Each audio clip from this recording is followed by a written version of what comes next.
उतारा, नबियों को भी मौत आई। सुलेमान अलैहिस्सलाम इतने बड़े नबी हैं, जिन्नात उनके कंट्रोल में है और जिन्नात उनके हुक्म से बैतुल मुक़द्दस की तामीर कर रहे हैं। हजरत सुलेमान उनको डायरेक्शन दे रहे हैं और जिन्नात बैतुल मुक़द्दस की तामीर कर रहे हैं। सुलेमान अलैहिस्सलाम लाठी के सहारे खड़े हैं और उनको डायरेक्शन दे रहे हैं, और उसी हाल में सुलेमान अलैहिस्सलाम को मौत आ गई। लाठी पर टेक लगा करके खड़े थे, मौत आ गई, इंतकाल हो गया सुलेमान अलैहिस्सलाम। आंखें खुली है, जिन्नात ये समझ रहे हैं कि सुलेमान इस्लाम देख रहे हैं, वो फटाफट अपना काम कर रहे हैं।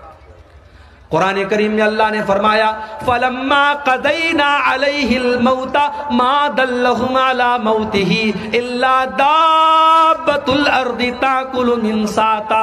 जब सुलेमान की मौत का फैसला हमने कर दिया तो जिन्नात को उनकी मौत के बारे में पता भी नहीं चला।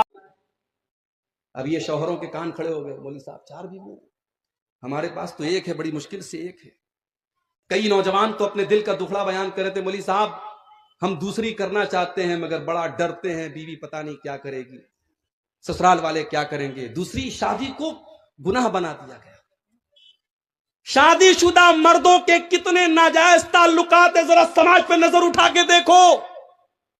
कितनी औरतों के नाजायज ताल्लुकात है, जरा नजर उठा के देखो। ये समाज हमने कहां पहुंचा दिया मेरे भाई।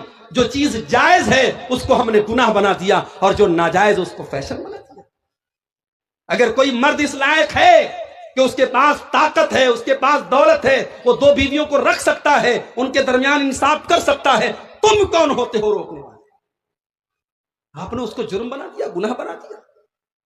मुझे तो सहाबे किराम की फहरिस्त में कोई सहाबी ऐसे नजर नहीं आते जिनकी सिर्फ एक बीवी हो। और पहले इंसान खुले आम निकले, खाने काबा में आए, तवाफ किया, कहा कि मैं उमर इब्न खत्ताब हूं, मैं मदीना जा रहा हूं।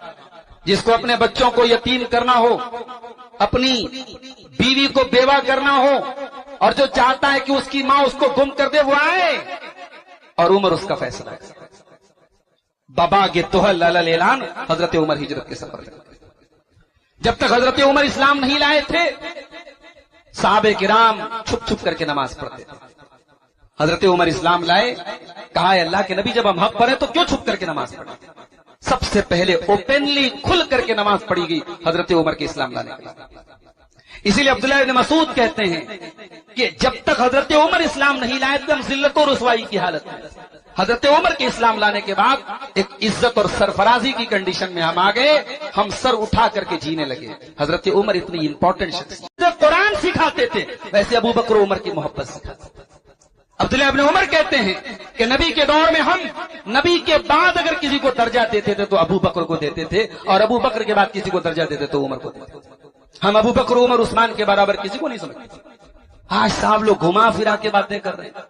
एक साहब कहने लगे, पूछा गया कि हजरत अली अफजल है कि हजरत अबू बकर अफजल है? तो बोले देखो, हजरत अली अहले बैत में से है, हजरत अली का कोई कंपैरिजन मत करो, उनका कोई मुकाबला हजरत अबू बकर के साथ नहीं, क्योंकि हजरत अबू बकर सिर्फ सहाबी हैं, हजरत अली अहले बैत में से। यही अकीदा तो अबू बकर उमर को गाली देने वालों का भी है। कभी आपने उनके मुंह से सुना? वो हमेशा हजरत अली का नाम आता है, इमाम अली बोलते हैं, इमाम अली बोलते हैं।